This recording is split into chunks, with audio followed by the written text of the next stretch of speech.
Hello everyone, Singularity here. I know I said I was going to bring you some of my older videos, but after so many technical difficulties, so many games played, I decided, you know what, I'm just going to go with the recent ones and go with the interesting ones from here on in. So here's a game I played actually today on Scrap Station, playing here as the Blue Zerg against the Red Protoss player LenoxPwns. Okay, I might have pronounced that wrong, but felt I'd put this video up because it's the first time I can deal with the strategy used without getting completely mauled in the first 5 minutes. So for lower level Zergs out there, you'll kind of know what to do. So at the end of last video, I think I said I'd mention what league I got placed in. I got placed in silver, and I've since actually gone up to gold. So right now I'm ranked 68th gold or something like that in my division, and so I'm working my way up from there. Now, forgot to place myself as busy. I'm trying out a new overlay. I'd like you to let me know what you think. At this point, it's all I got, and at least I'll actually have something now. Anyway, on with the game at hand. So I've got I'm going with a completely standard opening because I have no idea what's going on here. I see him at this one gateway. I don't see the second pylon going down here, and that in itself is well, it could be used for a few things. For one thing, it could be used to spot something coming out on this side, but that's not really, it's not really necessary. For spotting something, a drop or whatever up here would have been much more, would have certainly filled the role a little better. Decide, you know what, I'm gonna get a couple of Zerglings, bring them down to the watchtower.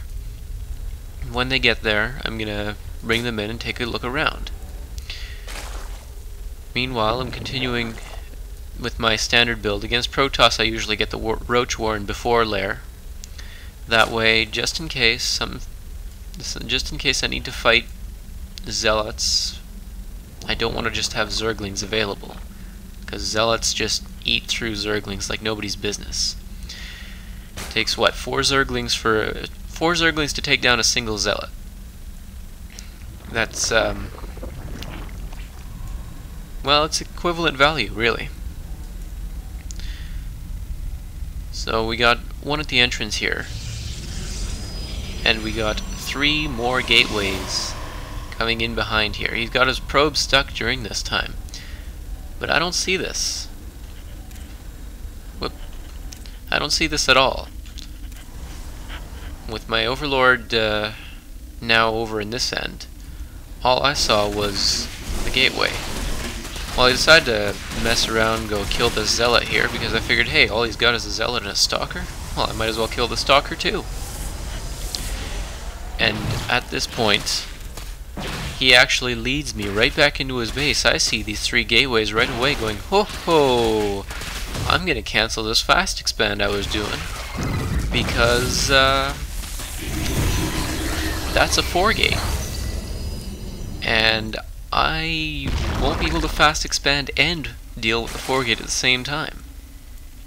And this is why you need to scout. Now, I'm not really staying on top of my queens. I still have a little bit of trouble with that. I mean, look at my pitiful APM. Woohoo! Actually, that's really bad. I'm sorry, I don't want to show you that. So at this point, I'm making my 3 spine crawlers right at the ramp because I know that there's an imminent push. 4 gate doesn't tend to wait very long. In fact, it's probably a little behind by now. He decides that he's going to go through the rocks instead of going the long way around. I think he actually would have saved time going the long way, but at the same time, if he puts a pylon or something in this path, it's a lot faster than trying to go all the way around. Unless he were to put the pylon, say, over here or something like that. Likewise, any ground units that he would bring in over here could get in here a lot faster. Now, of course, I cut workers to get this done as quickly as possible. So, if it had come down to a macro war, he probably had me. He had more harvesters than you usually see for a 4-gate, which is why it's a little late. But at the same time, I'm just getting ready. I'm building Zerglings, building roaches, and keeping these spine crawlers ready. I was planning on getting the Evo chamber up and starting the armor upgrade, because I figure, hey, all my units can benefit from that. And then, well, I mean, I can see him. No, I can't see him because of the smoke. I actually sent this Zergling here so that I can extend my creep tumor to right out over here.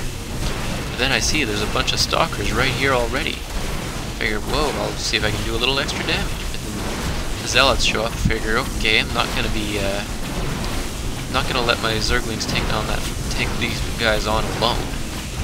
So he's going through the rocks, assuming that I have a base here. And he's gonna take that out right away. But then he comes by, sees, hey, there's no base. I took a peek here, I saw 2 zealots, which means they must be coming soon. And then sure enough, they were getting on the creep. Now the idea here is to try to keep the zealots from getting close, and try to keep the stalkers from focusing on the spine crawlers. Those are really adding a lot of damage. But these roaches are not exactly being pushed over either. After pushing back the initial push, yes, my new favorite word is now going to be push. It's official, or something. Anytime I saw that the stalkers were winning the fight, I'd just pull back, pushing and pulling.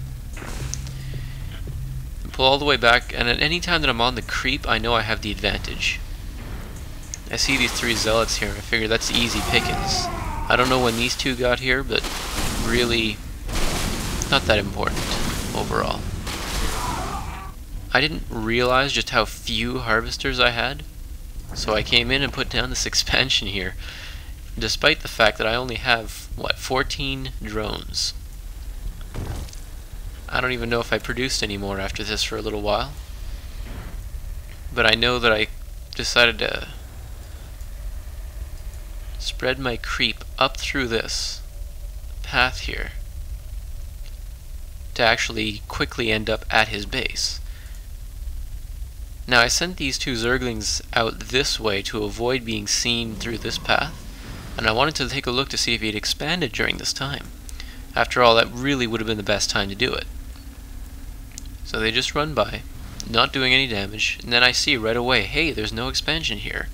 Does that mean I'm ahead? Well, if I'd actually seen the relative harvester counts, I would have known that I wasn't, but at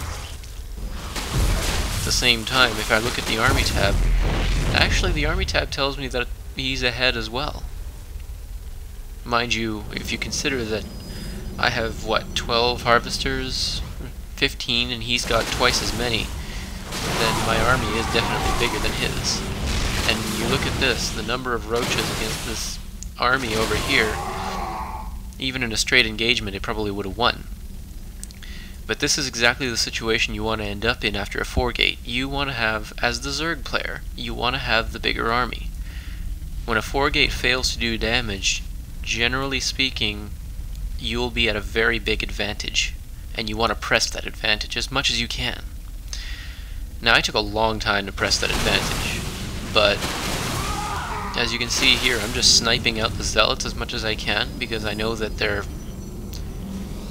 being meat shields for the stalkers. And if you see, I actually shuffled in this badly damaged roach to the back of the group. And then when I saw just the numbers here, I decided, you know what? I'm going to take the whole thing down. Just get the attack in right away. Now I have the 1 armor, he's got no upgrades at all.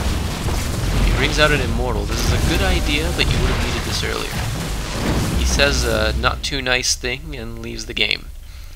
I decided that leaving the profanity filter on was probably a good idea, just because And no, I'm not going to tell you what it is that he said. But so this is one way to deal with a 4-gate that is not at the pro level. A lot of roaches, a bunch of spine crawlers at your entrance. As soon as you see those four gates, get the defenses up. Drop the expansion, because it's not going to. The expansion is not going to help you. In fact, it'll hinder you very much. So that's all I've got for you right now. Thanks for watching, thanks for listening, and I'll see you guys next time.